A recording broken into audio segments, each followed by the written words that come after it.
আসসালামু আলাইকুম সুপ্রিয় শিক্ষার্থীবৃন্দ, basic math and science education চ্যানেলের পক্ষ থেকে তোমাদের স্বাগতম। তো এখন আমি নিয়ে আসছি রিভিউ ক্লাস।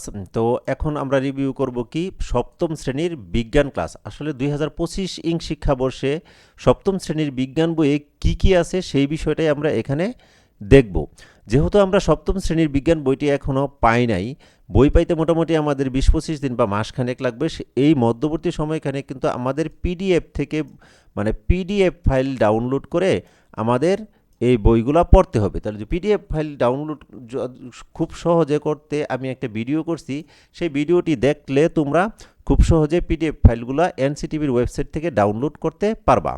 তো ভিডিওর ডেসক্রিপশন থেকে পিডিএফের ডাউনলোডের লিঙ্কটা দেওয়া থাকবে, সেখান থেকে তোমরা লিঙ্কটা দেখে সেখান থেকে ভিডিওটি দেখে খুব সহজেই তোমরা ডাউনলোড করে নিতে পারবা। তো চলো দেখি যে বিজ্ঞান বইয়ে কি আছে।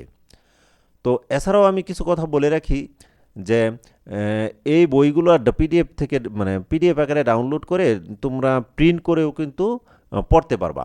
তো আমাদের এই বইটা 2013 শিক্ষাবর্ষ থেকে সপ্তম শ্রেণীর পাঠ্যপুস্তক রূপে নির্ধারিত হয়েছে। তো এই হলো সপ্তম শ্রেণীর বিজ্ঞান বই। তো এটা 2025 সালে আর কি পরিমার্জিত হয়েছে, 25 সালের শিক্ষাবর্ষের জন্য। চলো দেখি এই বইয়ে কি আছে। এই হলো আমাদের বিজ্ঞান বইয়ের সূচিপত্র। সূচিপত্রের প্রথম দিকে আছে অধ্যায়, মধ্যবর্তী অংশে শিরোনাম এবং পরবর্তী অংশ হলো পৃষ্ঠা। তো প্রথম অধ্যায়ে কি আছে? নিম্ন শ্রেণীর জীব। দ্বিতীয় অধ্যায় উদ্ভিদ ও প্রাণীকোষের সংগঠন।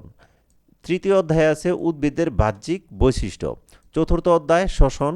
পঞ্চম অধ্যায় পরিপাকতন্ত্র এবং রক্ত সংবহন তন্ত্র। ষষ্ঠ পদার্থের গঠন। সপ্তম শক্তির ব্যবহার। অষ্টম শব্দের কথা। নবম তাপ ও তাপমাত্রা। দশম বিদ্যুৎ ও চুম্বকের ঘটনা। একাদশ অধ্যায়ে পারিপার্শ্বিক পরিবর্তন ও বিভিন্ন ঘটনা। দ্বাদশ সৌরজগৎ ও আমাদের পৃথিবী। ত্রয়োদশ অধ্যায়ে আছে প্রাকৃতিক পরিবেশ এবং দূষণ। চতুর্দশ অধ্যায়ে আছে জলবায়ুর পরিবর্তন। চলো দেখি আমাদের এই বিজ্ঞান বইয়ের প্রথম অধ্যায়টা কেমন হয়েছে। প্রথম অধ্যায়টা আমরা একটু দেখব যে প্রথম অধ্যায়ে নিম্ন শ্রেণীর জীব। এখানে বিভিন্ন ব্যাকটেরিয়া, ভাইরাস, শৈবাল, অ্যামিবা এই সকল বিষয় নিয়ে আলোচনা করা হয়েছে। এই হলো এদের চিত্র। তো এই অধ্যায়ের শেষে আমরা এই বিষয়গুলো আসলে জানতে পারবো।